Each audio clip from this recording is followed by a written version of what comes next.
Well, welcome on in, everyone, to the Cluster Puck Podcast, part of the MHRT Network. Here at Center Ice, I'm Nick, and guess who's back? It's Hello. Brit, everyone. She's yes, feeling unfortunately better. for y'all, I survived. Barely.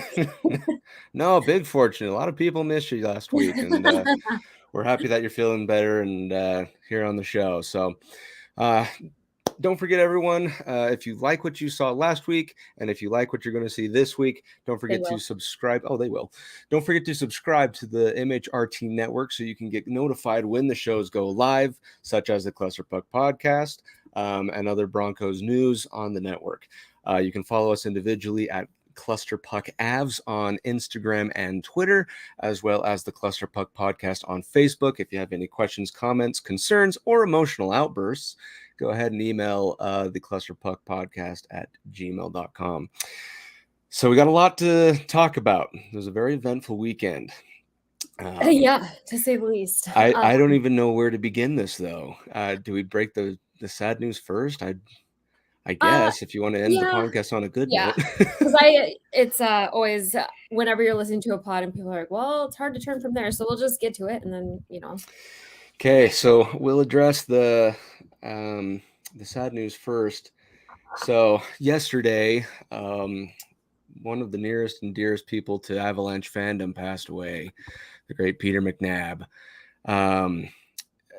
When I got the news, and I'm sure you probably felt the same way, Britt, it almost felt surreal. It didn't feel like it was real until it kind of sunk in after the first couple of minutes. You're like, yeah, you saw him just a couple days ago in the studio, Well, and that's kind of the thing is like, he's obvious. I mean, if you're a newer Avalanche fan, Peter McNab has been around forever. And if you're looking for somewhere to start on how to know him, Google Peter McNab fight in hockey stands. And it's a ride. We're talking walking on cement steps to beat up fans in the bleachers. Peter McNab is clearly a stubborn man. And it kind of makes me wonder if, they announced that he went into remission. And earlier this year, wasn't it? I don't know necessarily that he died of cancer. Have they? I haven't seen. Also, so I mean, I haven't seen any news or anything as to what, but that would be my first hunch. Yeah. As to what he passed away from, but yeah, I mean, cancer sucks regardless. But I was just telling my dad is a big Peter McNab guy, and we were talking about it today over lunch, and I thought that he sounded so good. I mean, when he was going through chemo, you could definitely tell. There was sometimes, there were effects that you could see for sure. He was putting on a little weight, and so yeah, I don't know, chemo will also make every other issue that you have worse. But yeah, I wonder if he had been sick and when he wasn't in Finland, I thought that was weird. But also that's a long flight for a perfectly healthy NHL player. So sure. I think didn't he call the game Friday night from television? I know he was in the studio. So I think let's see, Mosier and Riker went for both games, so they were the ones on TV play-by-play. But I want to say it might have been over radio that he was there. That's what I swear I heard him on the radio stream when I was was it Saturday's game or Friday's game? Yeah, for Friday. But I mean, he was still there though, and that's the sad part. It's like you thought everything was fine, and then tragedy can strike at any moment. Been really sick, that he would still be there. I mean, there's no one that loves the Avalanche more than him now. I'll start crying, but it's like it's super sad. And I was talking to my dad, and my dad said he had watched a video of McNab interacting with Gabe, and McNab kind of had a soft moment saying that Gabe is the heart of this team, and just seeing Gabe interact with him and I consume a lot of Colorado Avalanche podcasts. And when you hear of even like regular podcasters that don't get to meet him, there's literally never a bad word to say about him. I mean, he truly was just a very genuine person. I know everybody says that, but sometimes people pass and everybody kind of knew they were a jerk, but when you're a jerk or when they're, everybody's got their, but McNab was just a seriously amazing person and a great at his job. I mean, that's going to be a huge role to fill. That's the guy knew hockey. The guy lived for hockey. Yeah. you Yep. know, And for the Avalanche. and yeah, because I mean, from day one when they moved to Denver, he was there. You know, when McKinnon and Landeskog scored their first goal, he was there. You know, there were just so many things and you know, comments and stuff that he made that you just remember, right? Especially when he'd have his little words when he'd say like Moj and stuff like that, and then the long pause when he then goes in to explain hockey for someone who's like never seen the game or something like that. So he'll be like, hey, watch this closely, and he'll explain stuff to you. And like, hockey was just his life. He was a good ambassador for the Avs too, he was well liked amongst the whole NHL, and he has a lot of memorable moments. But I go look up like the Kadri goal call in the playoffs last year. Yeah, go look up his fight, and you will it'll lead you down a rabbit hole of like, what kind of life did this badass guy live? it's true. See, I don't know if you've watched Shoresy, but like when they show the Dolo, I'm like, that's not fake. Like no, it was a different world back then. But yeah, he's a really good person. And we got the Broncos breakdown here commenting. It's gonna be gut-wrenching. Like I cannot even imagine how they're gonna get through it, and it's gonna be it's definitely gonna be an event. It's gonna be tough another to great watch, one. sure. If you need a really good giggle, I'm sure that you have seen the Riker the penis gaff where he actually accidentally penis McNab, and then grown men unable to contain their laughter over the word penis for like 4 minutes every time. Laughing. Oh my god! Oh, it was so funny.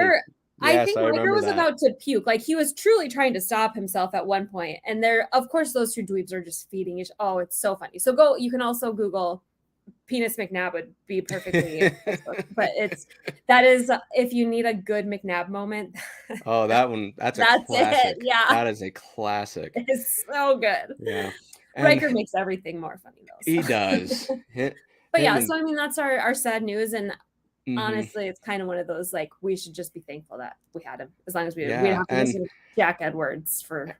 And you know, with that, it's like he worked every day of his life. You know, just covering the Avalanche literally up until the day of his passing, and loving it, absolutely, and loving it every step of the way.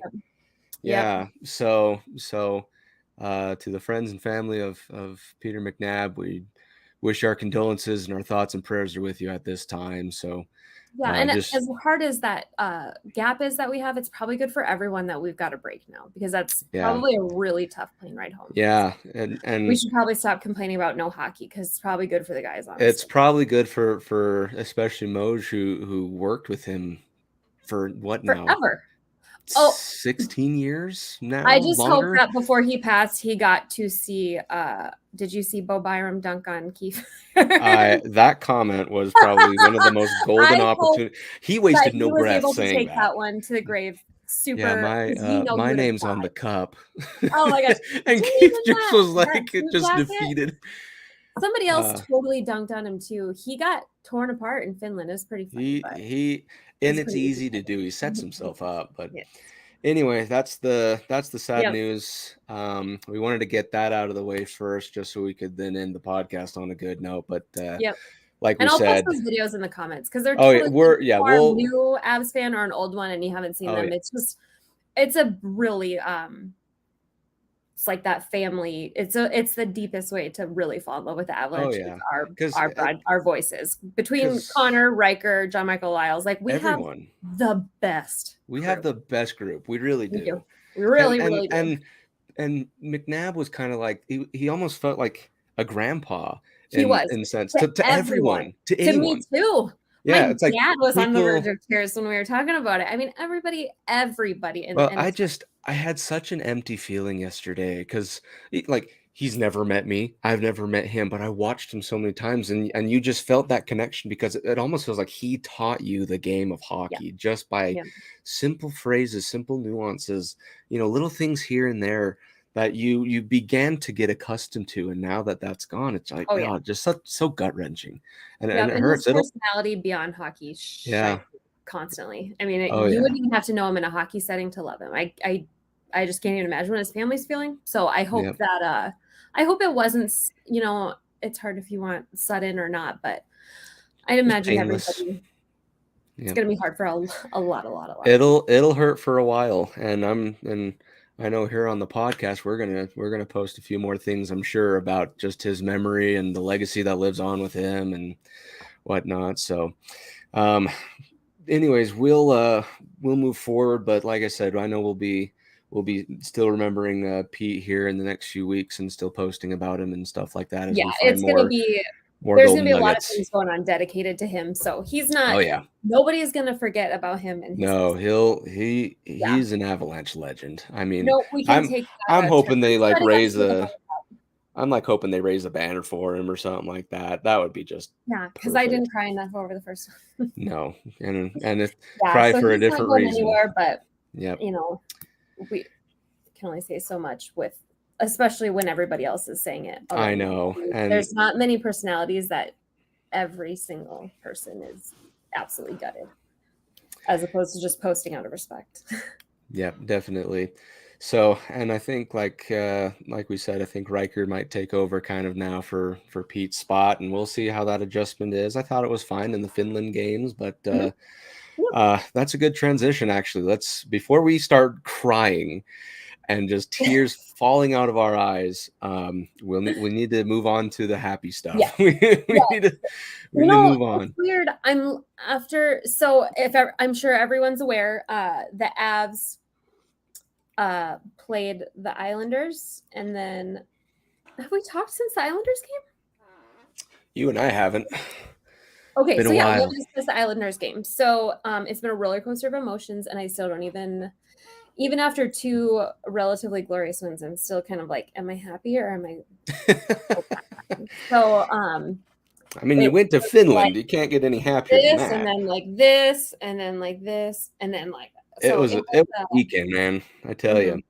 So our fins are better than their fins is pretty much what it comes down to. That's kind of the nuts and bolts to it. Yeah. So let's go. Let's move on to that week in review then. So on to the happy news. You win both games in Finland. You travel to Tampere, Finland. I think that's how you pronounce it. That's the talk of the town, is nobody knows how to pronounce it. Because I look at it and I'm like, Tampere. Yeah, I think that's how Tampere. Our tongues don't work the same way as European language. No, they don't. But either way, for me, I'm gonna just keep calling it Tampere, Finland. Anyway, so the first matchup, it's a Friday at noon Mountain Time. And so it was quite the puck drop time. But anyways, the game starts and the Avalanche, similar to the Islanders game, go out with a 3-0 lead. Beautiful, right? It was amazing. And I was like, sweet. And you're like, oh, heck yes. My boys are back. You are beyond excited, right? Touchdown. You're starting to just, bang the gong, ring the bell, whatever you want to call it. And then, similar to the Islanders game, here come the Blue Jackets, and they tie up the game. I, at that point, was like, great, we're going to lose. We're done. It's like we're going to just follow up that choke of a loss to the Islanders with a choke of a loss at Columbus. And I will admit, I thought the world was crashing down. I'm like, okay, we're not even going to make the playoffs. We're not. I'm like thinking worst case scenario. I didn't get to discuss the Islanders game properly with you guys, so I still have a lot of pent up. If you need to share it, go ahead. Share it and that's why I keep feeling like we didn't talk about the Islanders game, but so bad. I've never been like, I'm turning it off. I'm disappointed. So bad. Yeah, but so and you have the same thing here where you're like, great, we're gonna do the exact same thing. All those feelings come back from the Islanders game. You're like, great, we're gonna lose it. We shouldn't get a 3-goal lead and then have body parts start puckering at a 3-goal Exactly. You shouldn't have to feel like that. However, the good news with this though is the Avalanche finally recognize, we need to not have them catch up, so they tacked on another 3 and end up winning the game 6-3. The big thing I noticed in this game, the depth actually scored goals, and All I of them. loved it. I loved every bit about it. Because it was something where you're like, where in the world is the depth? Like, they weren't there, the New York games, anything like that. And finally, you know. Yeah. And we kind of got everything that we needed out of that game somehow, even, you know, with I don't know. What I want to say is that they knew that this was like a super cool, awesome game, and they just wanted to give the Finns this badass show, keep them on the edge of their seats. Oh, yeah. You know, they wanted to make it good, make it cool. And so we've got our Finnish guys. Lehkonen, I think he was like dead or something during the first game. He wasn't so much there. But Mikko goes, Mikko the Freako is just there's something about him. And I just remember talking to somebody last year and having this epiphany where I was like, Mikko's playing like crap. I'm so sick and tired. He's lazy. He's reckless. He's this. And then you look at Gucci and he's like got 3 assists, or he's got 2 goals and an assist. And it's like, it's so easy to feel like he's playing shitty, and he really doesn't. He's very consistent. Yeah. And he's so underappreciated by the league in general, because there's some big names, you know, Merrick is always talking about Gabe, and everybody knows Mac, and everybody loves Makar, but like, really, even those guys that dive deeper, like Merrick and Friedman, and the guys that go a little bit harder, they don't really talk about Mikko much. And he just, I don't know. He's just like this sneaky, large, really awkward man who it's just, I don't know. It's so weird because he plays the game so differently. You know what I mean? And he somehow can look, him and I don't know, he and Nuke kind of do the same things where they're like, this guy plays in the NHL, and then you're like, this guy's the best skater in the world. Like, he's awesome. He's amazing. In the same shift. Yeah. But it's the beautiful thing about Mikko is he doesn't have to go, and I think this is why he translates well to the second line, is because he doesn't have to be on the first line skating 1,000 miles an hour. He can take those slower times and score. And that's a different talent, to slow it down and be able to see the ice without just, I mean, McKinnon is obviously one of the best hockey players that ever lived, but there's times where you can tell that there's not a plan till he gets to the obstacle. And Mikko is someone who sees the ice a lot. Yeah. And I myself am very guilty of underappreciating him. So it was so nice to see him get that hat trick. And that last goal, McKinnon is going for the puck. He doesn't even look at the net. He doesn't care if he's about to skate into the net. He's looking backwards while he's getting like, where's Mikko? Where is he? And then it's like crickets.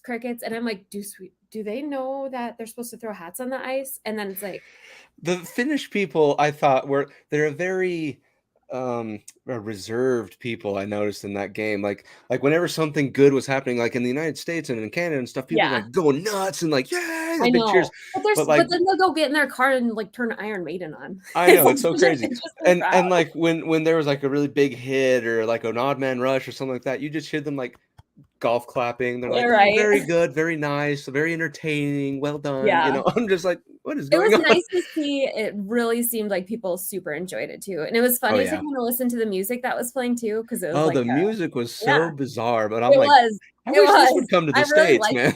This is really fun. I liked it. I wanted to get Robin's input on how he is Swedish. He's a big Avs Swedish guy, and I wanted to see what the temperature was of the game there. If most people were Avalanche fans, or I did see that the Avalanche group all got to go, and they're such a rad group. They sat behind us at the Stadium Series, and they talk about passionate, man. If you made it through that game and you're still an Avs fan, then you are a good Avs fan. No kidding. That game was something. Yeah. So we'll go back to that hat trick then. What momentum does this give Mikko Rantanen? Hopefully all of it. I would hope that it's every last bit of momentum for him to go get the Hart Trophy, man. And especially doing it there. It's not just a hat trick. And Bill here says, like, talk about destiny. It brought me joy that every Finnish player on both sides scored a goal. and yeah, every Finnish player. That's like every so Finnish awesome. player. Like it was like Lehkonen was like, yeah, I'm still here. Yeah, Lehkonen, he opened up the scoring in the second game, but with this though, there was one glaring issue that I saw in the game. So besides the hiccup where you let them come back 3 points, right, and score and tie the game 3-3. The other issue I saw with this game was your face-off percentage, 35%. There was that one point that they said it was like 27. It was really bad at one point, yeah. But and I've always been one of those like face-offs don't determine the whole game. It's not a big deal when it's like 60-40, but it's like that's too many face-off losses in your own zone, especially. Oh yeah.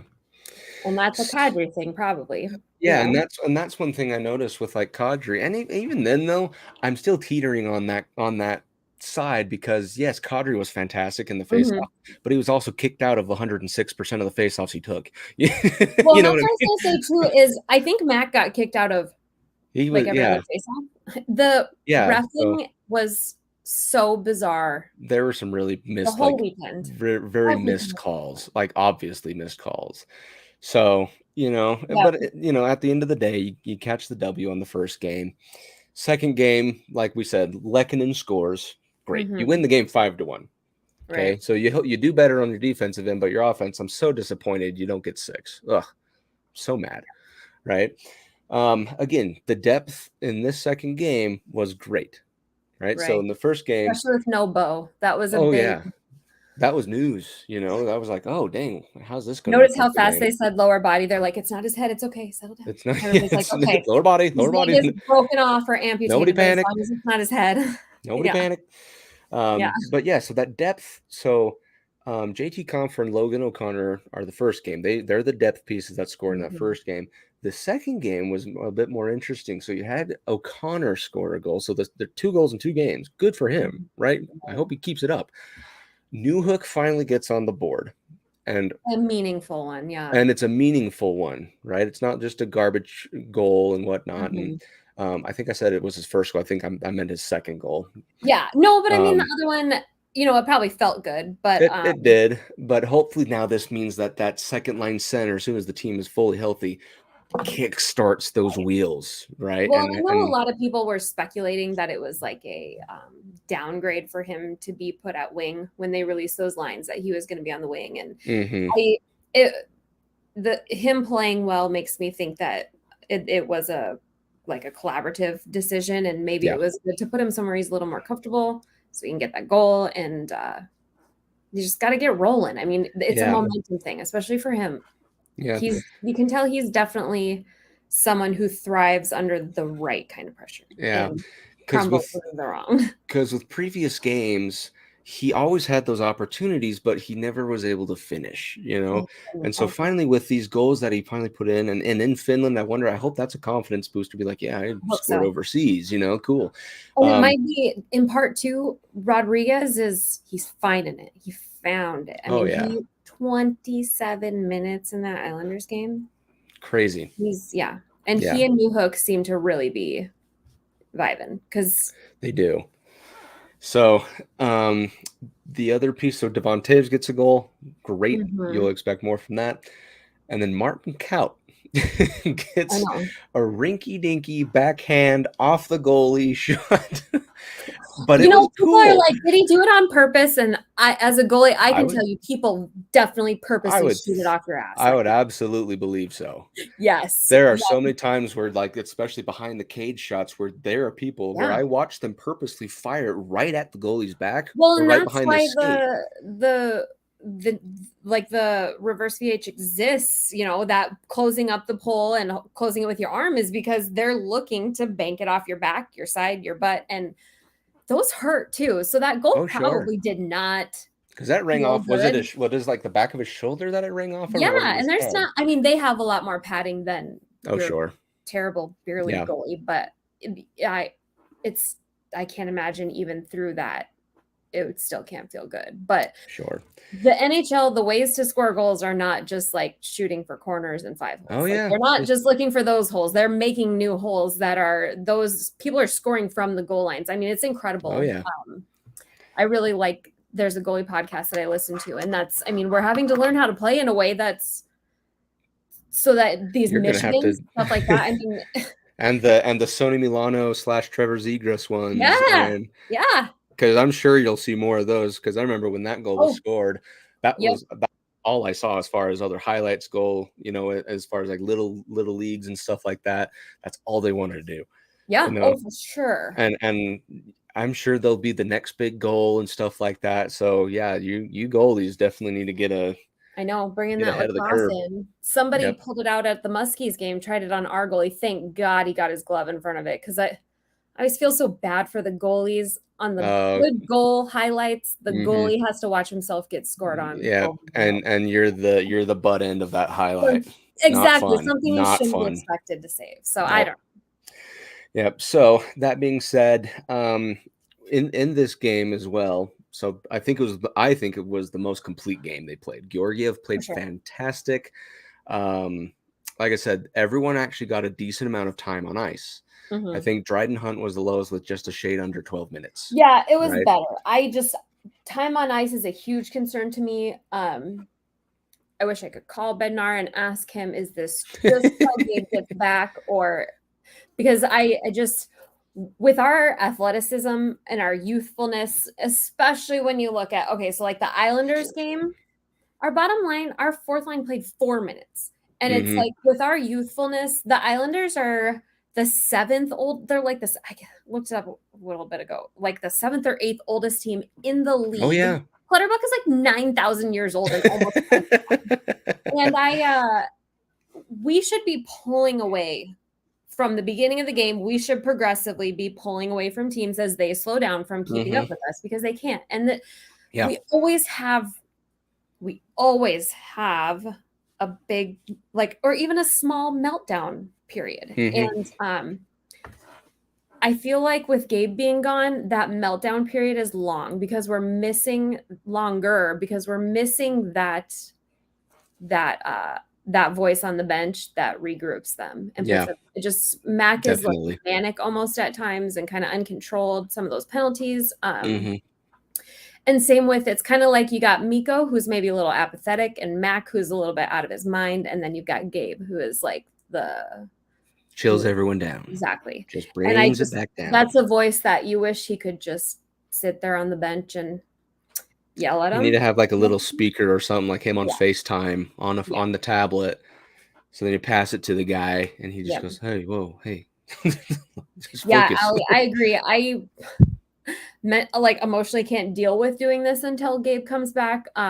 We're both great friends with Chris from the Locked On podcast, and he posts a countdown till Gabe comes back, and every day I look at it and it's like still like 70 or 80. I'm like, I know, it's like, I swear that number's going up sometimes. It hurts. Yeah. It's like, come on, like why aren't we in the teens yet? What's going on? Yep. So so with this goal, I think the ice time, going back to that, I think that gives the big dogs more time to rest and actually have full energy when they're on their shifts. They can be more productive. Because the thing is, they're so exhausted when, like what you said, when they were when the fourth line was playing 4 or 5 minutes, maybe 8 shifts, whatever, they were just, you could tell they were tired. I know, it's wild. And then it's like, why don't we just not even bring them and accrue that cap space? Let's just bring like 18, 17 skaters, whatever, and just not even play them, because they're not getting better that way. Especially like Maltsev. Maltsev has things to be attained playing in the AHL. Oh, sure. He's not going to see the ice. So yeah. I don't know. I would imagine this is a Band-Aid. Maybe it'll make everybody super in shape, but it's also a concern for injuries. Taze is no spring chicken to be playing 60 minutes. Oh, yeah. And that risks like Kale. He's playing, I swear, 38 minutes, almost a full 60, I swear. And when they do post-game interviews, the man is drenched in sweat. Yeah. Like I was like, okay, can you let him breathe? Because he's over here just red faced, sweating. Go find LOC. I was like, go get somebody else. Like, come on, like give that man a break for once. Yeah. So the other question I had then, moving on, was with this Global Series game for the players such as Lehkonen, such as Rantanen, and then even on the Columbus Blue Jackets side, Line Line, yeah, and Korpisalo. So how meaningful are those overseas games to the players? I would assume they're everything, because you don't get to do that very often. And especially when you consider they're younger, so a good portion of their career has been through COVID.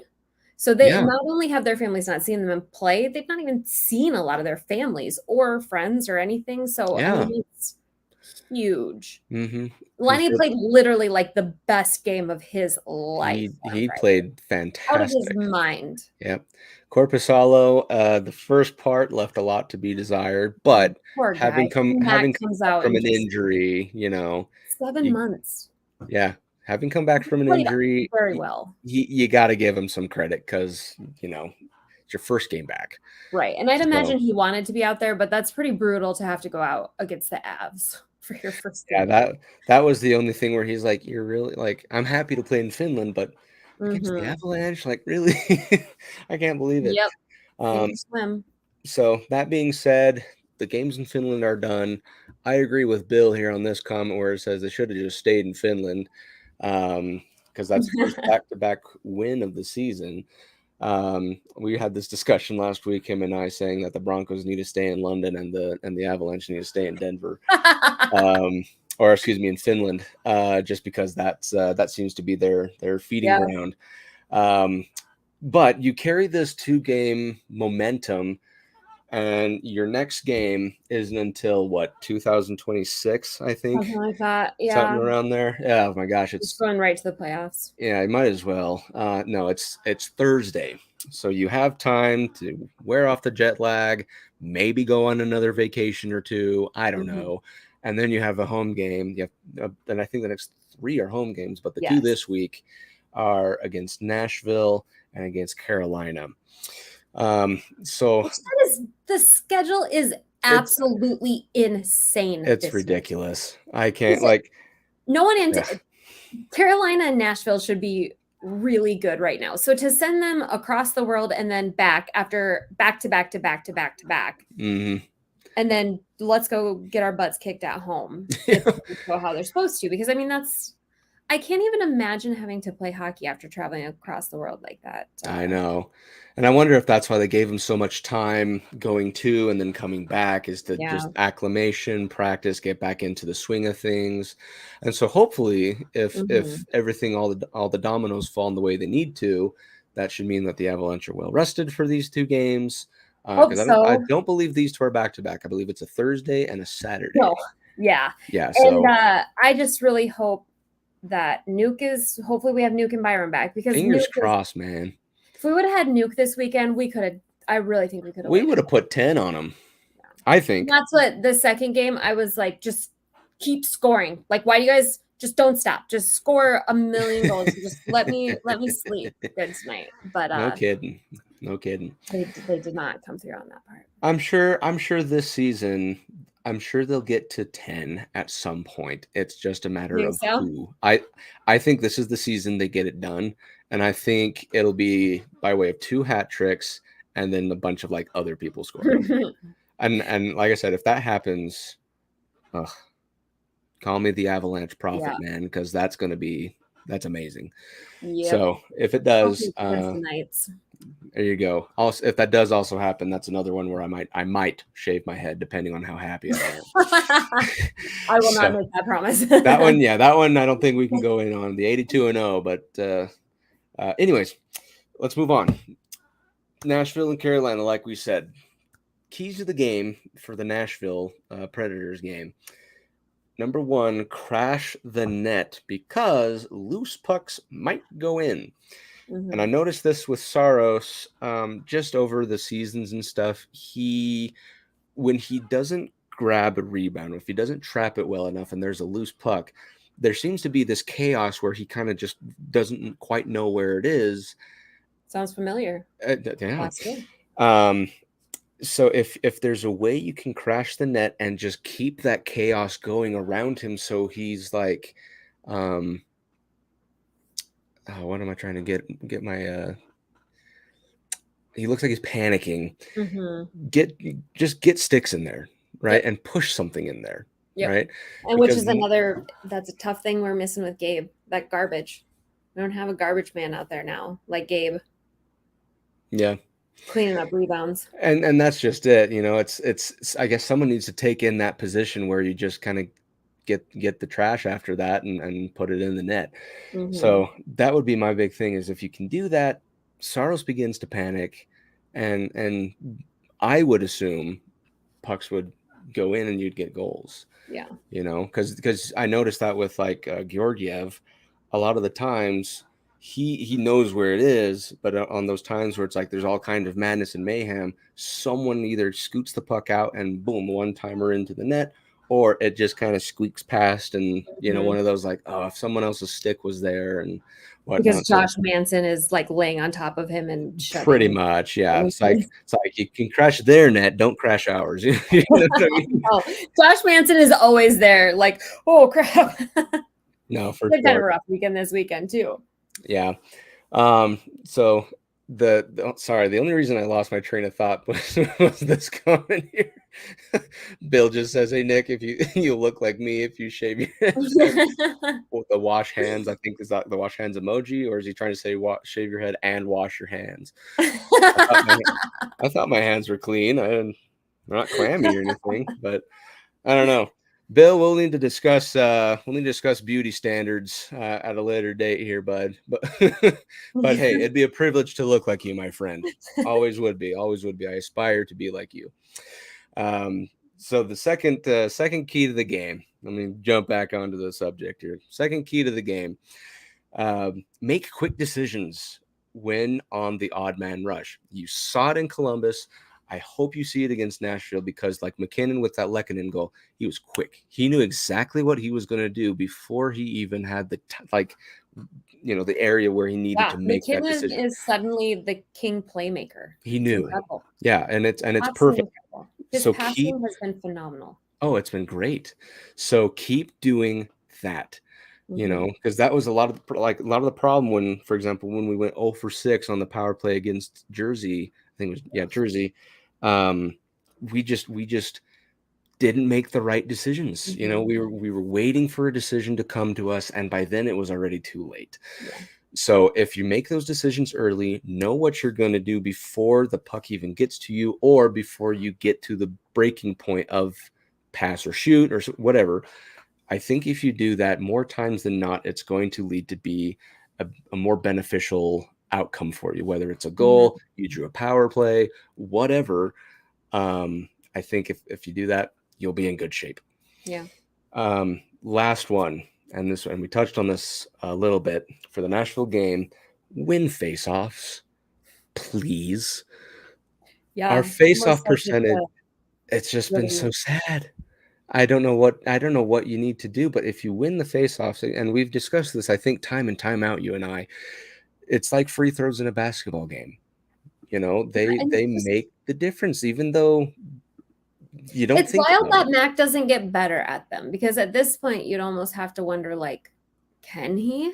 Or like, does he have a mental block for it? It's bizarre. I think what you need to do is you need to draw a little piece of chickpea pasta on the puck. Better yet, I apologize. The opposite. Draw slap that carb out there. Yeah, like a big steak or a soda or something like that, and so it'll be like, get that out of here, and then boom, you'll win 100% of your faceoffs. Yeah, I think we just cracked the code. We need to get with management on the Avalanche and kind of start drawing some soda pops on the old puck there. But face-offs, again, I'll reiterate, win the face-off game just once, and then twice, and then 3 times, and so on and so forth. Yeah. Because they make such a big difference with puck possession, because it's not easy to get the puck away from the Avalanche when they control the majority of the puck time. Yep. It's just a fact of life. Okay, on to Carolina. Point number 1, keys to the game: depth to dig deeper. Meaning that production that the depth had, your third and fourth lines during those Finland games, were fantastic. It was great. we need to have more of that. Right. Consistency is far more Exactly. And who struggles with that? Kaut and Gomper. And well, Kaut now, he actually just got sent back down to the Eagles. So now I think maybe it's just a cap I thing. think I don't know. Bednar said it was a cap move. So yeah. We'll see. So, but in either sense, the depth needs to make as much of the opportunity as they can, because a lot of the Avalanche third and fourth lines, compared to the other third and fourth lines in the league, they're one of the better ones. I know. I hope Helm will be back soon. I do too. You begin to miss that guy. I know. Sometimes you forget. You're like, we're missing him. Like, he scored one of the most important playoff games or playoff goals that there was. I mean, he's no slouch. Like, I just think he's very underrated. He's an important presence. That's a particular presence. So he is. So if that depth can just dig a bit deeper, meld together, which you're starting to see that happen now with Newhook or Rodriguez, those two are pairing together. O'Connor's finally getting goals. Like I said, you had Martin Kaut. If you get maybe EJ to kind of chip in, Manson to chip in, just that depth. If you get that, that'll be a key to success against a Carolina team who also have a very good depth team. They do. Their defense is also really stellar, right? So you need to have everyone participating and doing their part. Point number 2 for the Carolina game: take advantage of power plays given. I think in the last 3 games or so, and it's a trend with Carolina, I've noticed. They give a lot, and then they don't give any at all.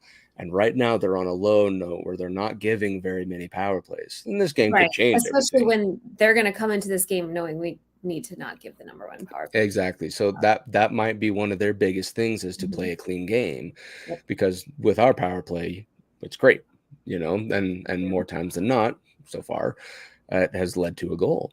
Right. So if there are power plays that are given, 1, 2, however many, you need to take advantage of them. And you need to score as quick as you can. None of this, at least in my mind, pass, see what's there, pass, see what's there, because before you knew it, you wasted a minute of your power play. It's ridiculous. So take advantage of it. It might not happen very often, and hopefully this maybe the trend swings back up, where it's all of a sudden Carolina commits 8 penalties and you're in great shape. But right now, from what I've seen, it's on a low note. Third point of the Carolina game: lay some clean, hard hits. I noticed in the past games, the Avalanche were not a hit-heavy team, and I don't think that's their identity. But Carolina, they are. They're a physical team, and they make you pay when it comes to hitting. They are they'll bring the physicality to push you off the puck, muscle you out of the way, whatever they need to do to regain possession of the puck. You need to respond in kind.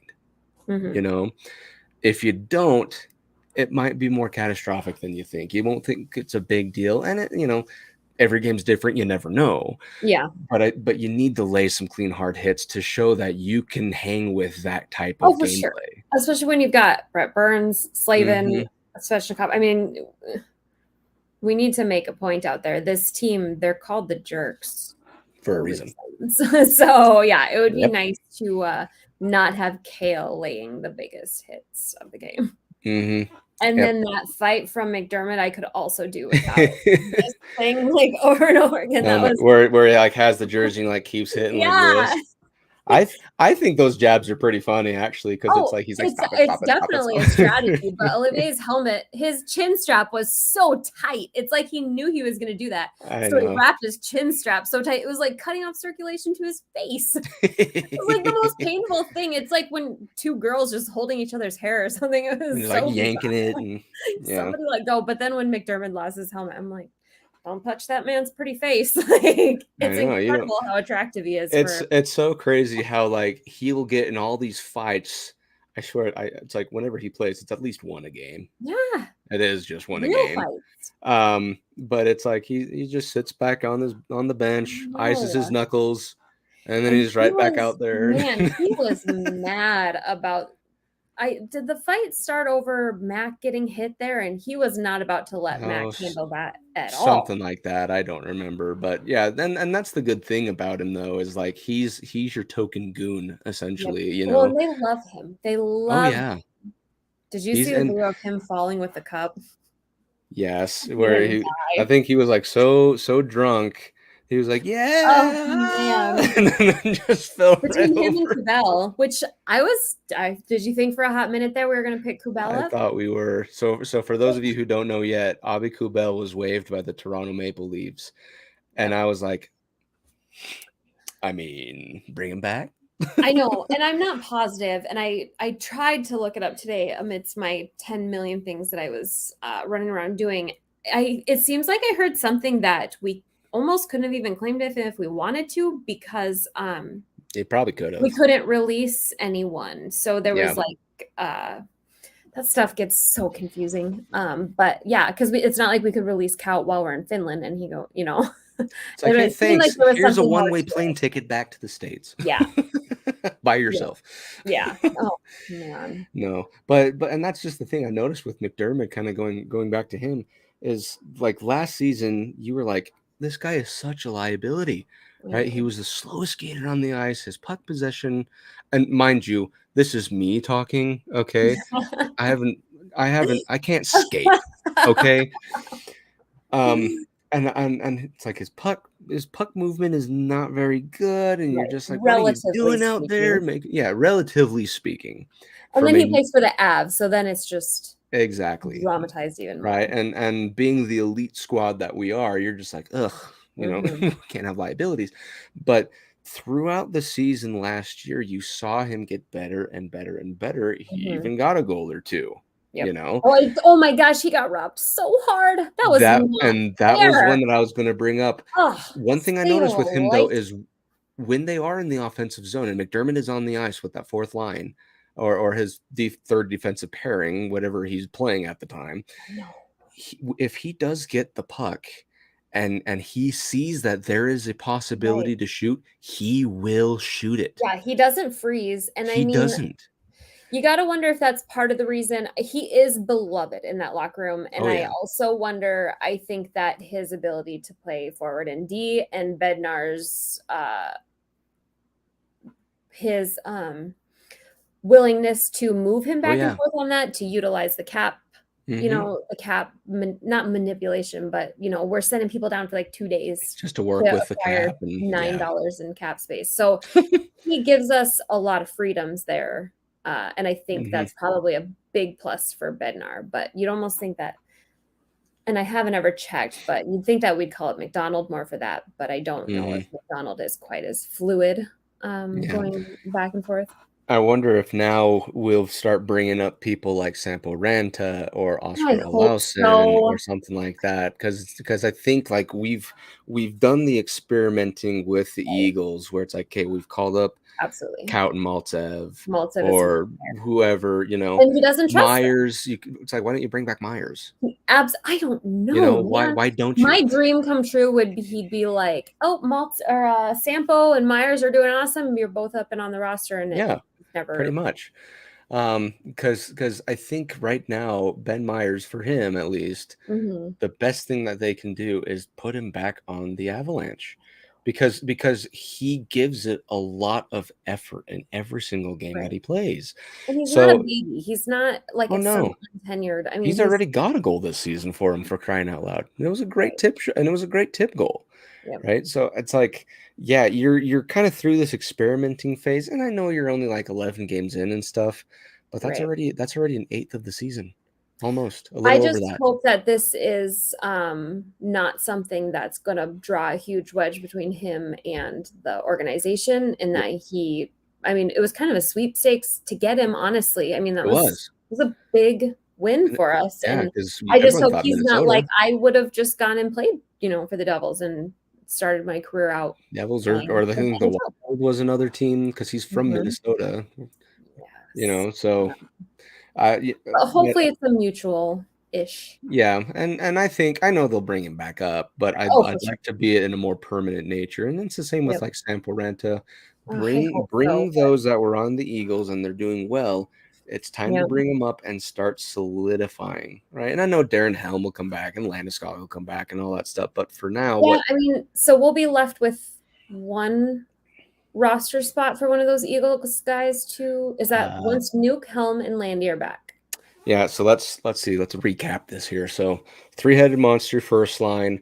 Let's see. Nichushkin, Lehkonen, Newhook, second line. Rodriguez, Helm, and Cogliano. Comfer, Cogliano on third. And then Cogliano / Comfer. So then would it be 2? Because I think that's it. Well, maybe Dryden Hunt might be one. Oh, God, I keep forgetting he's alive. Yeah. What a ghost. You hear that, Allie? Dryden Hunt's an Avalanche member. Oh, is that I didn't even think about that. Now, she was actually the one that broke me that news, and she's like, "No, congratulations."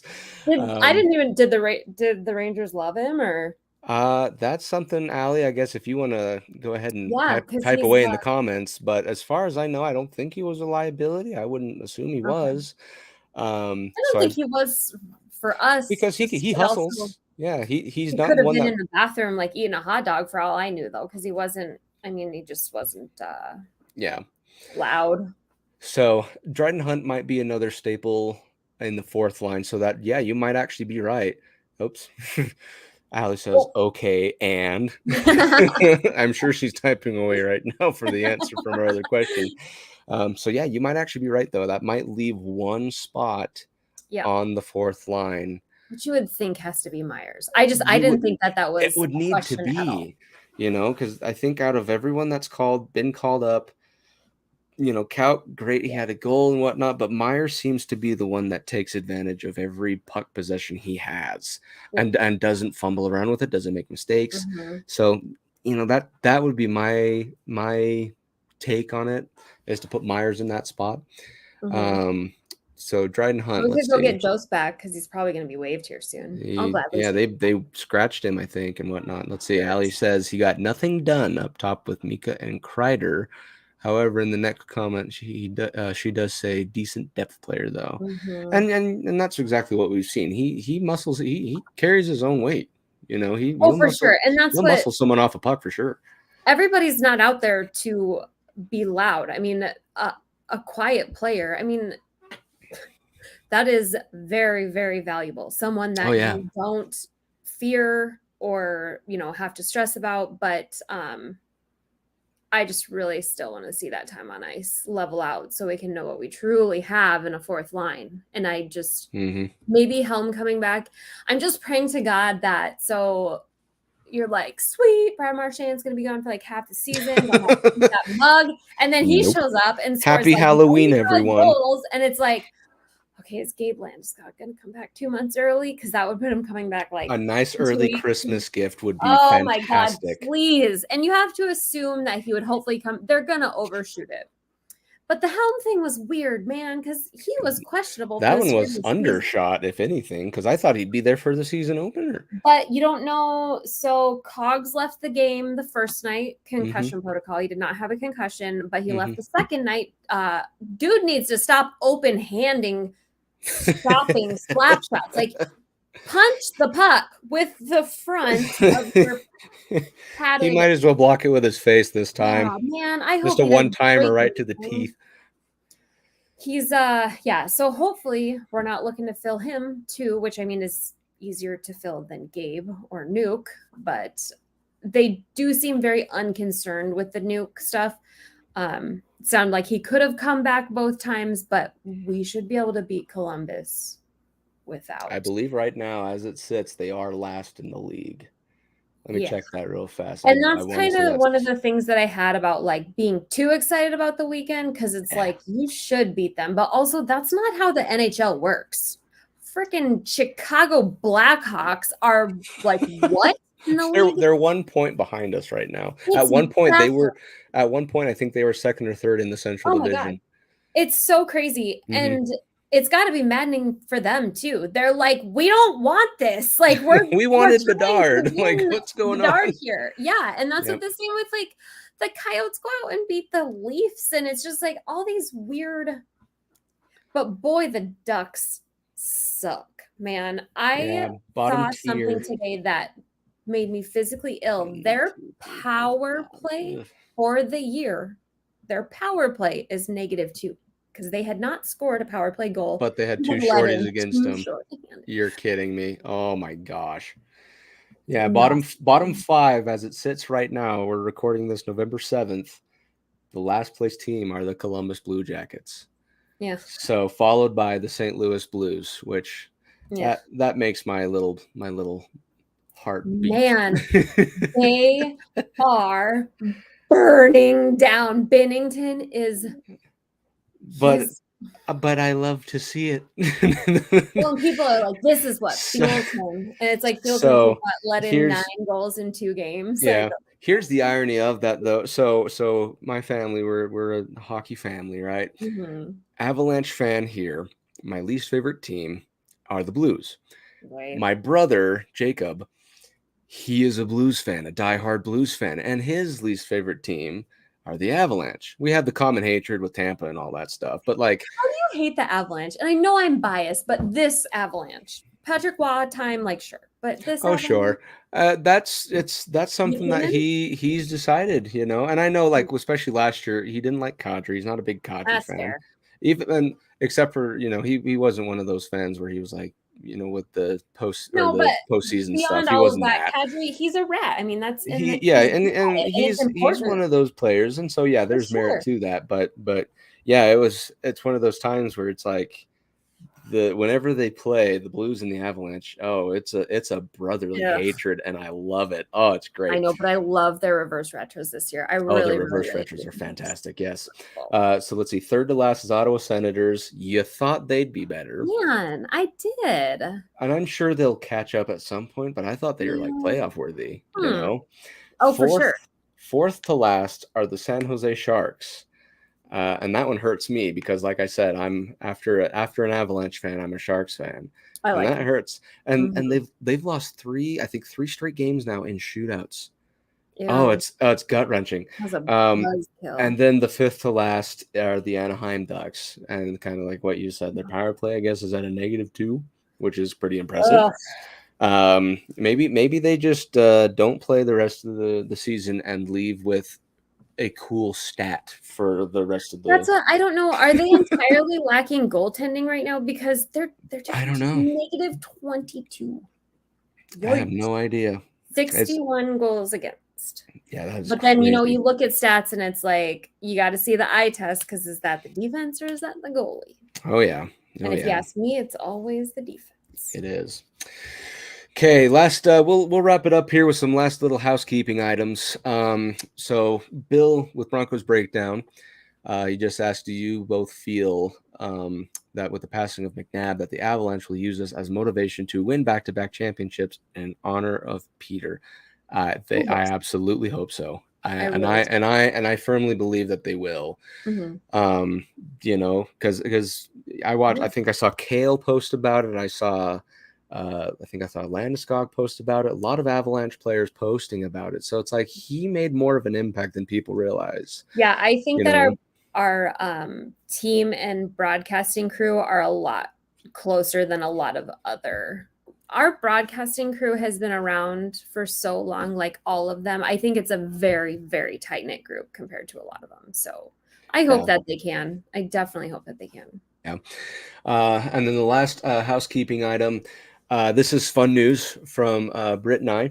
We now have merch that is available. I know, it's super fun. We're very excited to announce that. You can find that in the description below. There is the MHRT Networks store. You can buy merchandise from there. They have anything MHRT Network. They got, I think, Broncos Breakdown, 5280, all the other channels on the network. And now the newest kids on the block, Cluster Puck Podcast. They have all kinds of merch there, so please go check it out. Spend tons of Christmas money on that stuff. We're very proud of it. We're very excited to show it off. I know Allie and I are getting our our list put together. We're going to start checking out here in probably an hour. But anyway, merchandise is now available. So if you like that, go down in the description below and check that out. Thank you once again, everyone, for watching the Cluster Puck podcast, part of the MHRT Network. We're very happy to have Brit back. She's feeling better. If you like what you saw, don't forget to like, subscribe, and follow the channel on YouTube, on Facebook, on Twitter, so you can get notified when the next show goes live. And don't forget to follow us at the Cluster Puck podcast page. You can follow it on Cluster Puck Avs on Twitter and Instagram. We post there every time there's a game day, anytime there's news, anytime there's a podcast episode that goes live, and after it goes live. Don't forget to follow that channel. If you have, again, any comments, concerns, questions, want to bring the fish tank back for Brit's side of things, go ahead and email us at Cluster Puck right Podcast. All I've got is my little Mac jersey. Hey, that's a good one. Go ahead and email us at clusterpuckpodcast@gmail.com. Anything to add, Brit? Otherwise, we'll go ahead and end this podcast. No, I will hopefully be in a good mood next week. We'll see if we can keep it rolling. Okay. All right, guys. Have a good one. We'll see you next week. You don't have to go home, but you can't stay here. Because this party is over.